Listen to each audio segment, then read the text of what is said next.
Better Life Media, America's leading source for life improvement, presents Brian Tracy. Secrets of Self-Made Millionaires.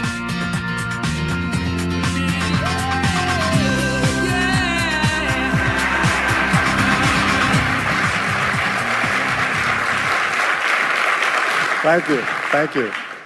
Thank you for being here. I have some good news for you. More people are going to make more money in the next few years than have been made in all of human history. In the year 1900, there were 5,000 millionaires in America. In the year 2000, there were 5 million millionaires. That's an increase of 1,000 times. Now, there was a leveling off in 2001, 2002. In the last 2 years, the number of millionaires has jumped 33%. It's jumped to 8.2 million millionaires in America, and virtually all of them are self-made, which means they started without a pot to you-know-what in or a window to throw it out of. And they've made it in one generation. When we look at the wealthiest people in America today, Warren Buffett, Michael Dell, of course, Bill Gates, Paul Allen, and the Walton family, all first-generation multi-billionaires. We have a $12 trillion economy today that is growing at the rate of $500 to $600 billion a year, and all that money is going through somebody's fingers, and your job is to make sure it goes through yours and some of it sticks. Is that a good goal for today? And my job is to show you how to do it. The good news is that all the answers have been found. Self-made millionaires have been studied exhaustively. They've been analyzed. They've been interviewed by the hundreds of thousands and millions. And what we know is exactly who they are and what they do and how they think and how they tick and the decisions they make and the things that they do and they don't do. And the wonderful thing is this: if you do what other successful people do, you eventually get the same result that they do. Now, some people say, well, I started off without any money and I don't have any money now. Well, join the crowd. Nobody's got any money. Most people are broke up until their 40s and 50s. So if you're broke today, you're just one of the gang. The only question is, do you stay there? And the answer is no. Now, when I started off in this many years ago, I came from very poor beginnings. I did not graduate from high school. I finished in the half of the class that makes the top half possible. When I left school, I dropped out of high school. I could only get laboring jobs. I was told, by the way, if you don't get a good education, you won't do well in life. Don't get good grades, you won't get a good job. Don't go to college, you won't do well, and so on. And I believed that for a long time until I found there's hundreds of thousands, millions of people who dropped out of high school who went on to become millionaires and billionaires as well. The reason I say that to you, by the way, is don't let it hold you back. Don't let any experience that you've ever had in your life act as a brake on your potential, because there's hundreds of thousands of people who've had it worse than you could ever dream of, who've gone on to accomplish wonderful things. So, I worked at laboring jobs for several years. I worked in construction. I worked on farms and ranches. I worked in factories putting nuts on bolts hour after hour. And one day, in a state of frustration, I began asking this question: why is it that some people are more successful than others? Now, in the Bible, there's the line that says, "Seek and ye shall find, for all who seek findeth. Ask and the door will be open." So I began asking other successful people, what are you doing differently from me? And they told me, and I did it, and I got better results. I got into sales when I could no longer get a laboring job, like many of you. And in sales, I noticed that one of the guys in my company was making 10 times as much as anybody else, and he was selling the same product out of the same office at the same price to the same people under the same conditions, and he was making 10 times as much as anybody else. So I went and asked him, what are you doing differently from me? And he told me, and I did it. Now, what I discovered, which changed my life and which brought us here today, is I discovered the law of cause and effect. The law of cause and effect, sowing and reaping, action and reaction, is the great universal or iron law of the universe. What it says is that everything happens for a reason, is that there are no causeless effects, is that even if we don't know what is causing the effect, we trace it back. It's the basis of the scientific process, of all medical research, of all marketing, of all business, is if you can define an effect that you want, you can trace it back and find somebody who at one time did not have that effect, and then find out what they did, and then do the same things, and you eventually get the same results. We say that success is not an accident. Failure is not an accident. Success leaves tracks. So if you just follow the tracks of other successful people, no matter where you're starting from, you eventually get to the same place that they get. Well, this was a shocker for me, because, and I learned later in psychology, by the way, that one of the two most important things we need to have to be happy and healthy is a sense of control, a feeling that we are in control of our lives, that things are happening for a reason, and a sense of coherence. a feeling that things fit together. Well, when I realized the law of cause and effect explained everything, I got, wow. So in sales, I went to the top of my sales force. I read and I learned, attended courses, and especially I applied what I learned. And then when I got into sales management, I again read the books and took the courses and asked for advice. And when I got into real estate and importation and development and manufacturing and distribution and a whole series of businesses over the years, the first thing I did is I asked, how does it work? How do people succeed in this field? And then I buried myself and immersed myself. I spent hours and hours and hours studying, and then I did what the most successful people did. Interesting point. We say that nature is neutral. In other words, nature doesn't care who you are. It doesn't care if you're tall or short or male or female or black or white, educated or uneducated. Nature doesn't care. All that nature cares is that you do what successful people do. It's like making a recipe. Nature doesn't care if you follow a recipe. If you follow the recipe exactly, you get the dish. Nature doesn't care who's doing it. And that's the wonderful thing about our society. It's basically like justice. It's blind, is nature doesn't care. In fact, there are a lot of people who are not as smart and not as talented as you who are doing vastly better than you, not because they're better, but because they're just following proven success methods. There's nothing that will make you madder than to see somebody who's dumber than you, who's making more money than you, right? Have you had that experience? So what we do is we use proven success methods. We just find out what they are, and we do them over and over again. Quick point, nothing works the first time, okay? Please understand that. Nothing works the first time. What is the average number of times that a person tries with a new goal before they give up? Can you guess? Well, the average is less than 1, because most people give up before they try even once. They say, that's a great goal. I'd love to be financially independent, and then they give up. They don't even try. They say, but I couldn't because of this and because of that, and so on. And then they move away to a wonderful place called Someday I'll. You ever heard of Someday I'll? Someday I'll start saving money. Someday I'll get out of debt. Someday I'll lose weight. Someday I'll start a business. Someday I'll get serious about my finances. And most people live on Someday I'll. Your job and my job is to vote yourself off the island, right? And we start taking control of our lives. Well, about some years ago, I was called by a major businessman, and he asked me if I would do a talk for his 800 entrepreneurs that own separate franchises within his organization on how to become a self-made millionaire. And I said, sure. When you're a young speaker, you agree to speak on any subject. Sure, I'll speak on that subject.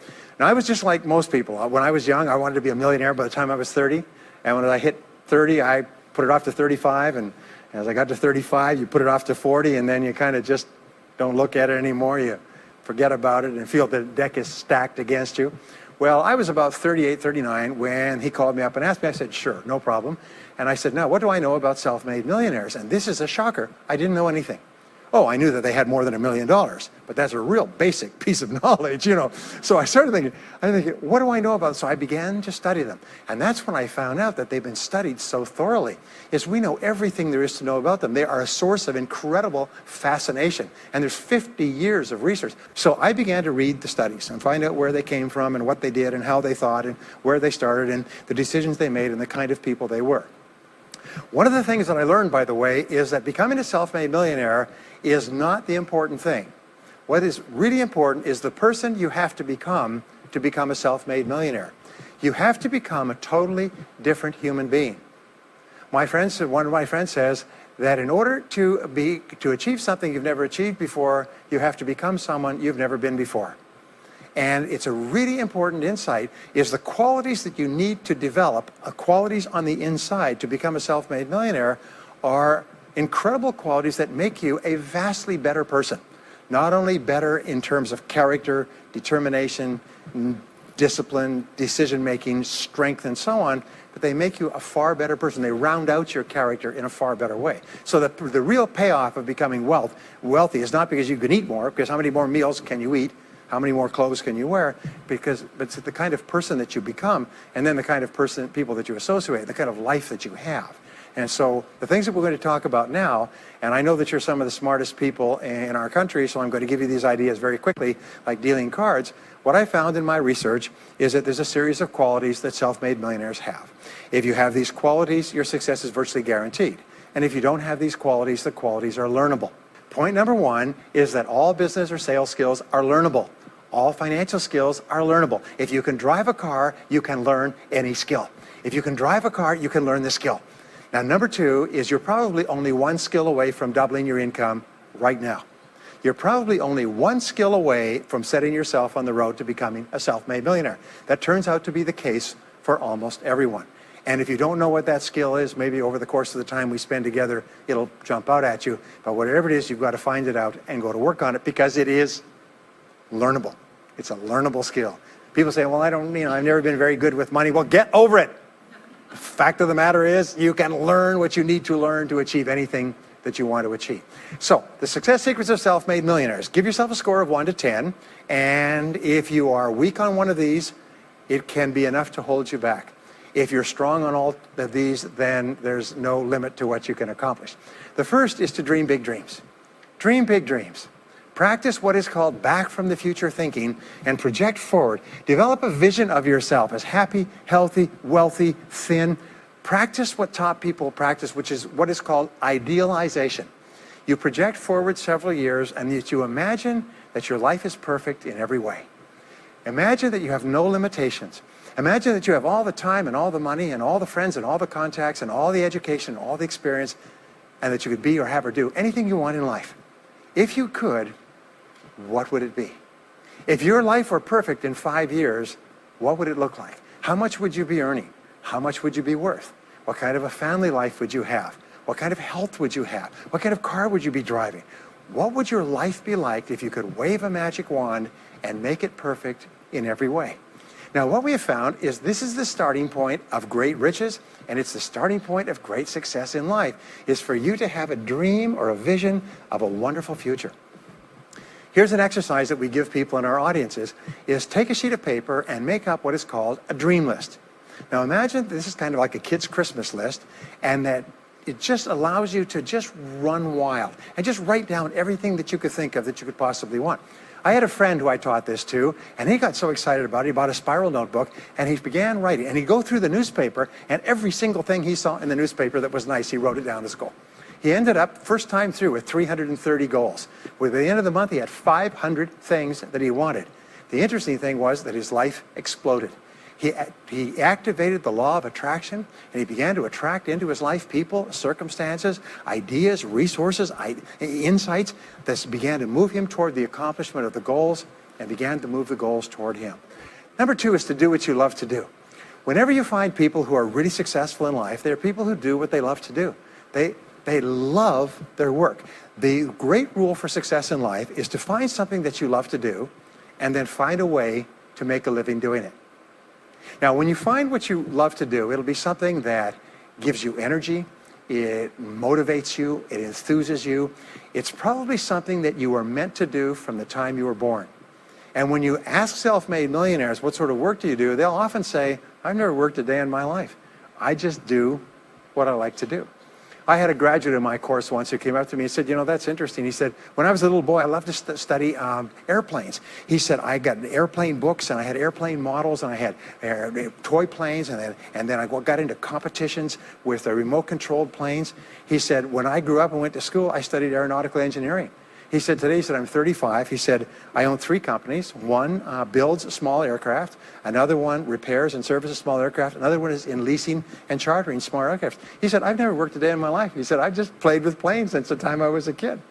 So one of the things that you can do is go back to the time when you were young, as a child between the ages of 7 and 14, before you discovered boys or girls, and what is it that you really love to do?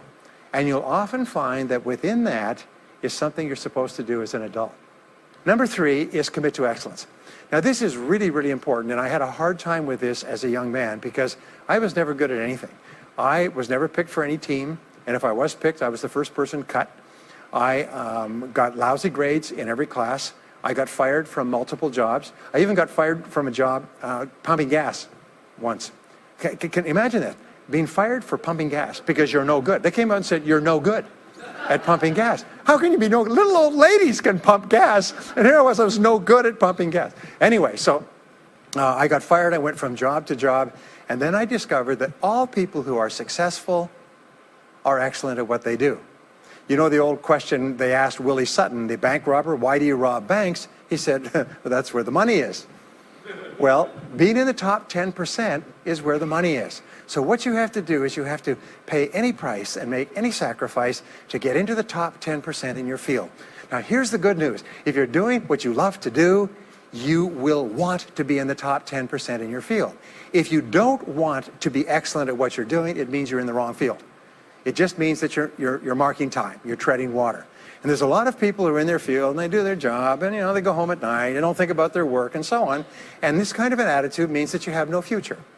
You have a very shaky present. That crackling sound you hear is the ice breaking under your feet, okay?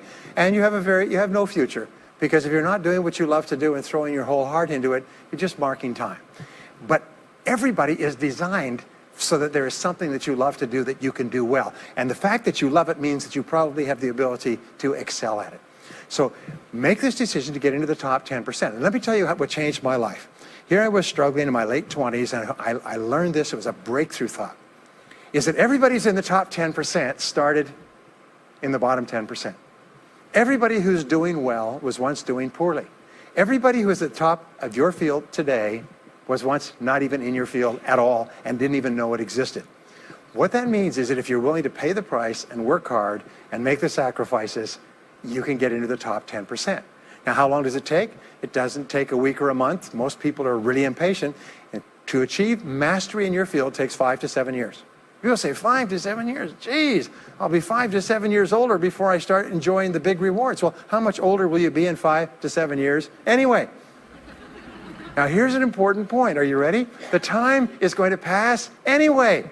The time is going to pass. 5 to 7 years from now, 5 to 7 years will have passed. The only question is, are you going to be at the top of your field, or are you still going to be down there with the mediocre 80%? And the wonderful thing is, this is nobody's better than you, and nobody's smarter than you. If anybody else is at the top of their field, it means that you can be at the top of your field. Just go to them and find out how they got there, because they started at the bottom. Now, it may take longer for some people and less for others, but everybody who puts one foot in front of the other and keeps moving eventually gets there. And that's where all the rewards are. And not only that, that's where all the joy in life is. When you're really good at what you do, you feel wonderful about yourself. You're respected and esteemed by everybody around you. You can write your own ticket. You can open any door when you're good at what you do. Because you get up in the morning and you know you're good. And that is more important than the rewards that go with it. The next key is to develop your unique talents and abilities. Every single person is designed from infancy with special talents and abilities that, if you develop them to their height, can enable you to accomplish anything you want in life. Everyone is genetically structured to be able to do something superbly, to do something they enjoy, to do it well, and to get great satisfaction from it. Peter Drucker often asks the question, what are you good at? What are you good at today? What should you be good at? What could you be good at? What will you be good at? And so one of the questions that we ask is, looking back in your life, what has been most responsible for your success up to now? What has been most responsible in the past? What is it that you have done that has gotten you the best results? Because as we said before, success leaves tracks. And if you look back into your past, you'll often find indicators that guide you to your future. Do you remember that fellow that won $300 million in the lottery? He was a high school physics teacher. And they asked him what he's going to do with it. He said he's going to take a week off and then get back to work, because he doesn't want to give up his job teaching high school physics, because he loves his work so much. That is a person who's in the right place for him. And now he can just drive to it in a nicer car. Anyway, now the next key to becoming a self-made millionaire is to see yourself as self-employed. What we found is the top 3% of adults in our society see themselves as self-employed. They see themselves as in charge of their own lives. When I started off my career as a young man, I was 21 years old, working as a construction laborer, living in a one-bedroom apartment, broke, taking buses 2 hours every morning to get to work, and buses 2 hours to get back. I still remember that, and I still remember a light going off one evening. I was sitting there in my little apartment, in my little kitchen alcove, and I suddenly realized that I was responsible, that I was in charge of my own life, that no one was coming to the rescue. And it was one of the great turning points in my life. So what you find is that all exceptional people are highly responsible people. They look upon themselves as self-employed. Sometimes I'll ask an audience, I'll say, how many people here are self-employed? And some people will raise their hand and some won't. I'll say, now what's the true answer to this question? And the true answer is that everyone is self-employed. The biggest mistake you could ever make is to ever think you work for anyone else but yourself. Even if someone else signs your paycheck for you all your life, the most valuable people in any organization are the people who treat the company as though it belongs to them. They see everything that happens as affecting them personally. They're not the 9-to-5ers, the no-hopers that say, yeah, well, I go to work. When I'm not at work, I don't think about my work. These people, somebody has told them that's a clever way to think. It's the way losers think. Winners think about their company, and when they're not there, they think about how they can do it better. When something happens in their company, they take it personally because they see themselves as highly responsible. As a result, they're paid more, they're given more educational opportunities, they're promoted faster, and these are the people that eventually, like cream, rise to the top of every organization and every industry, the top 3%. The next key to becoming a self-made millionaire is to develop a clear sense of direction. Developing a clear sense of direction means that you need to become intensely goal-oriented. We find that all successful people are goal-oriented. There's an old saying, you can't hit a target that you can't see. You've got to know what you want in every area of your life. Some years ago, I worked with the Hunt Oil Company in Texas. The Hunt Oil Company was founded by H.L. Hunt, who became the wealthiest, self-made, multi-jillionaire billionaire in the world. At his peak, he owned 200 companies and had a royalty income of $3 million a day. Most phenomenal man, by the way.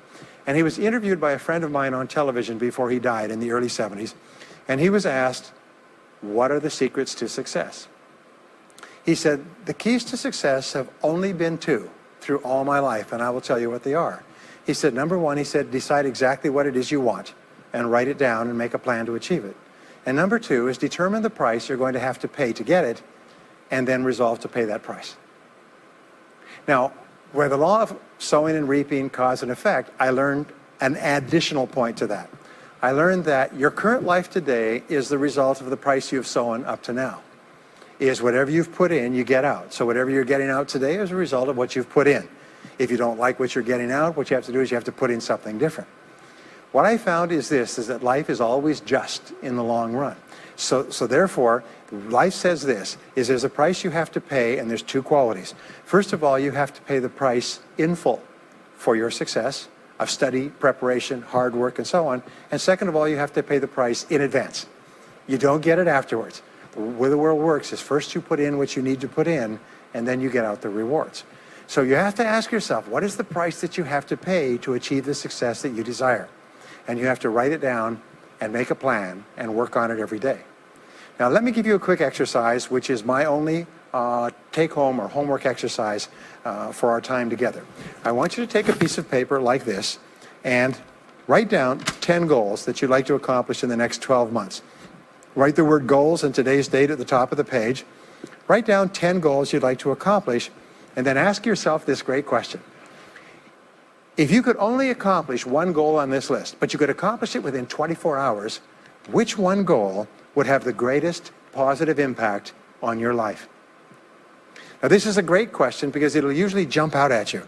You say, that's the one. If I had this, that would have more of an impact on my life than anything else. Sometimes it's a financial goal, sometimes it's a health goal, sometimes it's a relationship goal. But whatever it is, put a circle around that goal and then turn the page over and write it at the top of the page. Set a deadline on the goal, make a list of everything that you could think of to do to achieve the goal, and then begin working on your list. And here's the kicker, do something every day. Do something every day that moves you one step forward towards your major goal. My promise to you that this exercise, selecting your most important goal, making a plan, and working on it every day, will change your life in ways that you cannot imagine. They say that people begin to become great when they determine their major definite purpose, their number one goal, and work on it every day. It is the secret to becoming a self-made millionaire. It's the secret to great success in life. My promise to you is a week, a month, a year from now, you'll look back and you'll be absolutely staggered at the difference it makes. I was giving a seminar not long ago, and a gentleman came up to me. He said, you know that goal-setting exercise? It changed my life 10 years ago. He said, I was broke, I was divorced. He says, I was an alcoholic, and somebody dragged me to one of your seminars. He said, and I did that exercise and I picked my major goal. He said, it changed my life. I said, in what way? He said, today, he said, I'm worth $40 million. I said, wow. He said, yes, and I owe it to that lesson. Next, is refuse to consider the possibility of failure. It's the most amazing darn thing is that the fear of failure is the greatest single obstacle to success in adult life. And it's not failure itself, because each one of you is a professional failure. Each one of you has failed over and over and over again. Isn't that true? All of us fail. All human beings fail over and over. 9 out of 10 things that we try don't work out the way we expected. We have failures in relationships and in jobs and in careers and investments and everything. It's not the failure that holds you back. The failure makes you smarter. We say that it is the fear of failure, not failure, that holds you back. And the way that you overcome failure is you never consider the possibility of failure. The rule is this, is there's no such thing as failure, there's only feedback. Is when you try something that doesn't work, you get feedback, not failure. And recognize that most things you try aren't going to work the first few times. So what you do is you say, oh, that's an interesting bit of feedback. And you pick yourself up and you move forward and you have more feedback and you move forward. To become a self-made millionaire, you're going to fail over and over again, year after year after year. But your brain has a cybernetic mechanism, which means that every time you try something, you get feedback, which makes you smarter.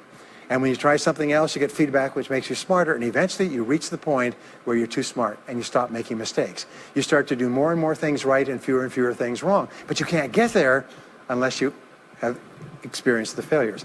Henry Ford once said that failure is merely an opportunity to more intelligently begin again. Now, let me pass on one great rule to you, which has been discovered in interviewing self-made millionaires. Self-made millionaires look into every failure for something good. They say, there's got to be something good in this that I can benefit from, and surprise, surprise, they always find it. Second is, self-made millionaires always seek the valuable lesson in every setback or obstacle or temporary failure, and they always find the lesson.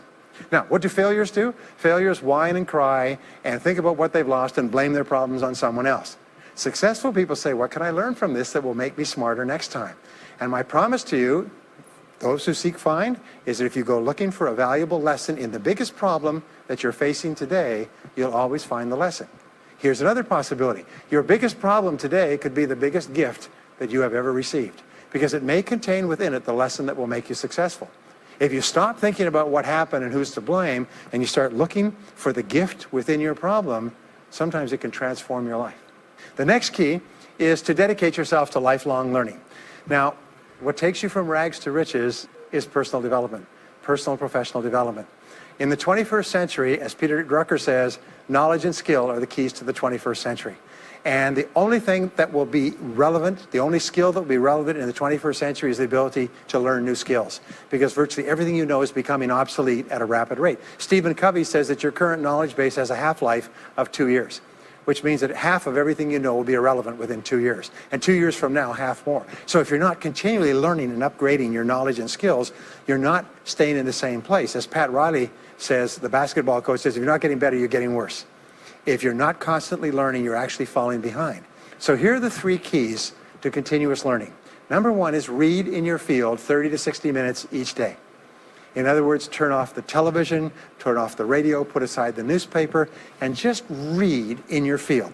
The very best places to read, by the way, are books. Read books, the best-selling books written by the most successful people in your field, because books contain a wealth of riches that can enable you to function at a far higher level, to get much better results than you could before. So read 30 to 60 minutes a day. I've had people tell me, countless people over the years, that reading an hour a day has doubled and tripled their income within a year. The second thing you do is take every course that you possibly can. The courses and seminars that are available to you in your field that are given by professionals are courses that have been developed over years and years and years. They have been tested and tested and tested. The person who is talking to you for several hours has spent thousands of hours learning their subject. They have dry tested this or done test runs with thousands of other people. When you take a course, you can learn enough information in 1 or 2 days, more than you could learn in 2 or 3 years or maybe even a lifetime, all distilled and put together. People say, I can't afford a course. You cannot afford not to buy books. You can't afford not to go to courses. Some years ago, I had a dentist, and he was a very successful dentist. I was recommended to me by a friend. And this dentist retired at the age of 53. And just before he retired, he sold his practice for about $2 million. Just before he retired, he told me why. He said about 8 years before, he had attended a dental congress in Hong Kong. This is from California. He'd flown all the way to Hong Kong to attend this International Dental Congress because there were specialists giving private lectures, sort of plenary sessions on the side. And he attended this session, and it was on a particular technique of cosmetic surgery that this dentist had developed that no one else knew, where you could basically straighten out a person's entire front jaw so they look beautiful at a very low cost, at a very high level of effectiveness. He came back and he began implementing this in his practice. People began flying from 500 to 1,000 miles away. Every dentist sent their families, members, and themselves to this dentist. He was able to charge whatever he wanted to charge. He said 8 years later, he retired as a self-made millionaire at the age of 53 to enjoy his money for the rest of his life from what he learned from one session at one convention at one course. Now, that is a true story, and maybe it's an exception, but you can never tell where the information is going to come from.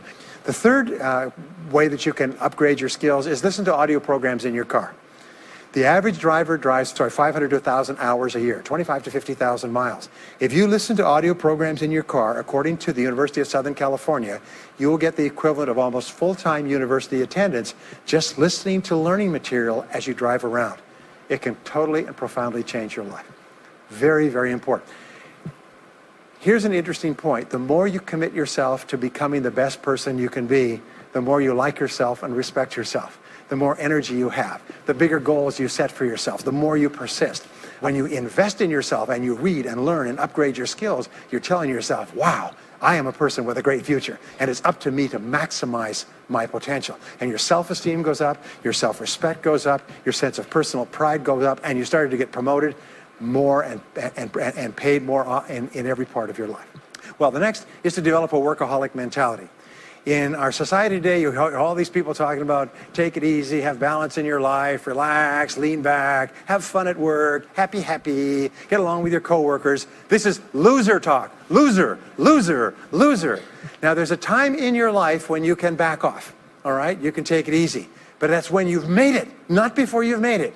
Because before you've made it, you're in a competition with hundreds of thousands of millions of other people, like at the Olympics, who also want to make it. And in order for you to win, you are going to have to work harder and work better and work smarter than they do. So the rule is to develop a workaholic mentality. What does this mean? It means that you start a little earlier, you work a little harder, and you stay a little later. Use what I call the 40-plus formula. The 40-plus formula says that working 40 hours a week gets you survival, and that's all. You work 40 hours a week, you survive. You make no progress. You don't go ahead. You just barely hang on. Every hour that you invest in your work or yourself over 40 is an investment in your future. So you can tell what your future is going to be with unerring accuracy by looking at how many hours over 40 you put in. Now, how many hours does the average self-made millionaire in America work until he passes the $1 million mark? 59. Some of them work 70, 80, 90. The average is 59 hours. How much does the average top executive work? 59 hours. So that's rule number one, is the hours you put in over 40. If people say, well, my office is locked and I can't get in more than 40 hours a week, then good. Then spend the rest of the time investing in yourself, getting better at your work when you do it. Now, here's my second principle, and this principle changes your life. It is this, is work all the time you work. When you work, work, don't play. Fully 50% of working time today is wasted, and it's wasted in idle conversation, personal business, family phone calls, surfing the internet, reading the newspaper, drinking coffee, long lunchtimes, coming in late and leaving early. And then the other 50%, you're scrambling because you're behind because you wasted so much time fooling around. Now you start to work, and you don't work on high priority tasks. You try to get rid of all the little stuff. So what happens is the big tasks begin to build up like an avalanche overhang, and they cause enormous stress. And you go home at night and you're thinking about this job, I've got to get this project finished, but I can't discipline myself to stop talking to my coworkers. Every time one of them comes in, like automatic, like a conditioned response, it's blah, blah time. Chatter, chatter, chatter, chatter, chatter, chatter, chatter, chatter. No, what you have to do is work all the time you work. If someone comes in and says, hey, you've got a minute to talk, you say, yes, but not now. Why don't we talk after work? Meanwhile, I've got to get back to work. I'll tell you what, why don't you go down the hall and ruin his career? But don't stand here and ruin mine. It's really important. There's a great story of a little girl goes to her mother and says, Mommy, why is it Daddy always brings his briefcase home and he works in the evenings and he works on the weekends and he doesn't spend any time with the family? And she says, well, honey, you have to understand, Daddy can't get all his work done at work, so he has to bring it home. She said, why don't they put him in a slower class? Next key is to get around the right people. This is a key for becoming a self-made millionaire, is get around the right people. Dr. David McClellan at Harvard did studies for 25 years looking into why it is that some people succeeded greatly in life. What he found was as much as 99% of your success in life is going to be determined by what he called your reference group. Your reference group are the people with whom you habitually associate. They're the people that you associate with at work, the people you associate with home, your church, your political party, your social circle. What he found in working with people is that changing a person's reference group totally transformed the way they think. Why? It's because we are like chameleons, and we absorb through the skin the attitudes, the opinions, the behaviors, the style of dress, the style of speech of the people with whom we associate most of the time. If you start to associate with winners most of the time, you find that they have a totally different worldview. They're positive, they're upbeat, they're focused, they're learning, they're growing, they're positive at what they're doing, and you start to become like that. We know that our relationships determine 85% of our happiness or unhappiness in life. In other words, if you have bad relationships, personal relationships, they will drag you down worse than a sea anchor. If you work for a bad boss, it'll destroy all your joy in work. If you have one negative coworker, they found that one negative person in an office can cast a blackness over the whole office because of his or her negativity. And so the most important thing you do is you choose your relationships with care and only associate with people that you like and respect and enjoy being around. Next is be prepared to climb from peak to peak. One of the keys to becoming a self-made millionaire is to realize that life is never one continuous train. It's always up and down. So it goes up. Like if you climb a mountain peak, you have to go down into the valley before you climb the next peak. So all of life is cycles and trends. All of life is cycles and trends. And there's up cycles and there's down cycles and there's up trends and there's down trends. The question is, what is the general direction of your trends? We say this, is that life is 2 steps forward and 1 step back. Successful people focus on the 2 steps forward, and then they protect themselves on the downside. They build up cash reserves.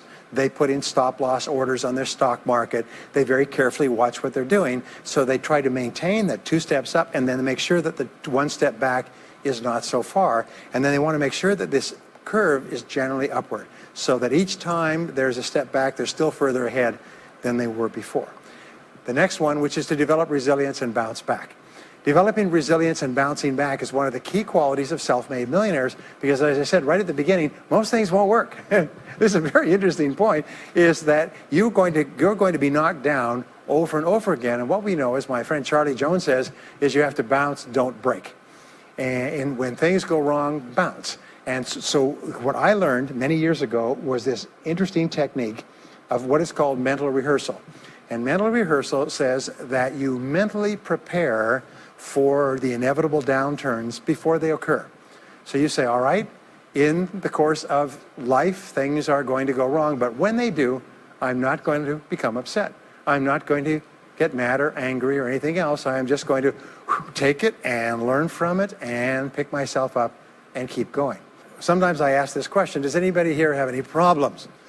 Everybody says yes, everybody's got problems. Well, here's the rule, is all of life is a continuous series of problems. They never end. The problems just keep on coming, like the waves of the ocean. The only break in this unbroken series of problems will be the occasional crisis. So life will be problem, problem, problem, problem, problem, problem, crisis. Problem, problem, problem, problem, problem, crisis. It's like the waves of the ocean. 6 problems and a crisis. 6 problems and a crisis. Which means that everybody here is either in a crisis right now, has just gotten out of a crisis, or is just about to have a crisis. So what we have found is this: the hallmark of superior people, 30 years of research, is how you respond to a crisis. How you deal with problems and how you respond to a crisis. And what we have found is this, is superior people look for the solution to every problem. They don't allow themselves to become upset and angry. When something goes wrong, they say, okay, what's the solution? And they become intensely solution-oriented. When you have a very intense problem, that stimulates creativity to solve the problem. So what you do is you write and define the problem clearly. If you have a problem, you say, wait a minute, what is my problem? what is it that I'm worried about, and write it down. And the very act of defining a problem clearly often triggers the solution to the problem. One last technique that I want to give you with regard to your major definite purpose. And if you only do these two things as a result of our time together, they will transform your life. You've already identified the one goal that can have the greatest positive impact on your life. Now what you do is you take that goal and you write it at the top of a page in the form of a question. And you say, let us say your goal is to double your income. That could have a major impact on your life. You say, what are all the things that I could do to double my income in the next 12 months? Write it as a clear question. Even better, if you're earning $50,000 a year today, write, what could I do to earn $100,000 over the next 12 months? The more specific the question, the better. Then you devote yourself to writing 20 answers to this question. You must write a minimum of 20 answers. Work harder, work smarter, start earlier, stay later, change occupations, upgrade my skills, whatever it is, keep forcing yourself to write till you've written 20 answers. We call this mindstorming. The first 3 to 5 answers will be easy. The next 3 to 5 answers will be difficult. The last 10 answers will be incredibly difficult. But I have given this exercise to people who've gone on to become millionaires so many times I've lost track, because they often find that the 20th answer changes their whole life. And if you've ever done this once, it's absolutely staggering. More people have become millionaires with this simple idea of mindstorming, what I call the 20 idea method, than any other single method of creative thinking ever discovered. Once you've got your 20 answers, pick one answer and take action on it immediately.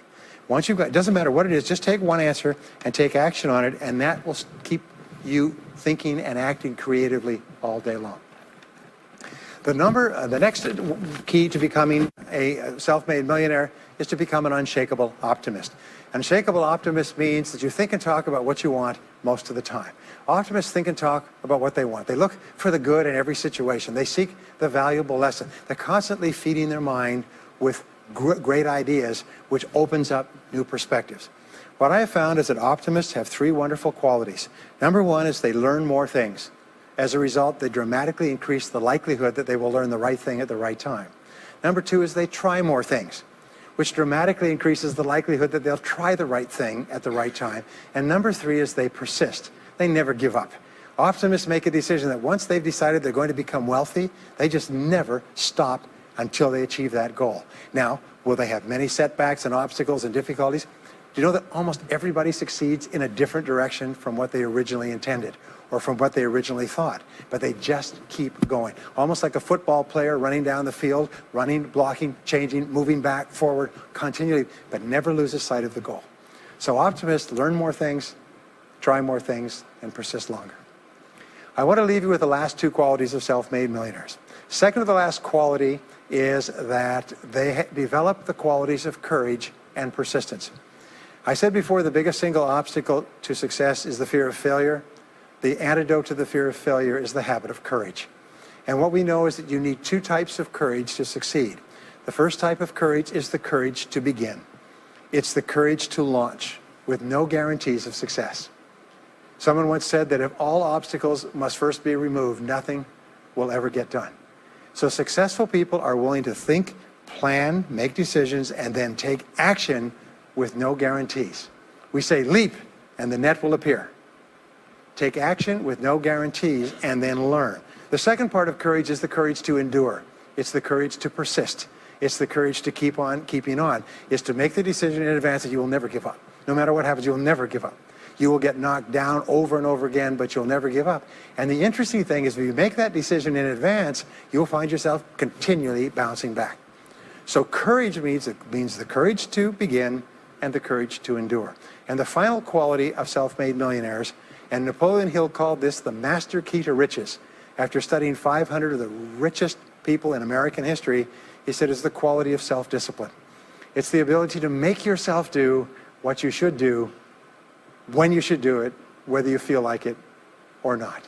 The quality of self-discipline is the quality that will make you a big success.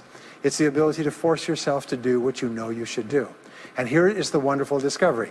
Persistence is self-discipline in action. Every time you persist, you build your self-discipline. Every time you practice self-discipline, you build your ability to persist. And the two of them are tied into your self-esteem. So the more you persist, the more you like yourself. And the more you like yourself, the more discipline you have. And the more discipline you have in practice, the more you like yourself. As a result, the more you persist. And eventually you get onto an upward spiral where you become absolutely unstoppable. You reach the point where you know you can achieve the goal and nothing in the world can stop you. And every step that you take forward makes you stronger and stronger and stronger until finally people say, I know one thing about him, I know one thing about her. You cannot stop him or her. Once they decided they want something, they will not stop until they get it. And when you develop that quality, there will be nothing that is impossible to you. So let me just leave you with these last points. We're living at the very best time in all of human history. More people are going to make more money in the next few years than have ever been made in all of human history. More people are going to become millionaires and are becoming millionaires today at a faster rate than we've ever thought possible. And no one is better than you, and no one is smarter than you. And if you do what other self-made millionaires do, then nothing in the world can stop you from eventually getting the same results as other self-made millionaires. And I hope you do. Thank you very much.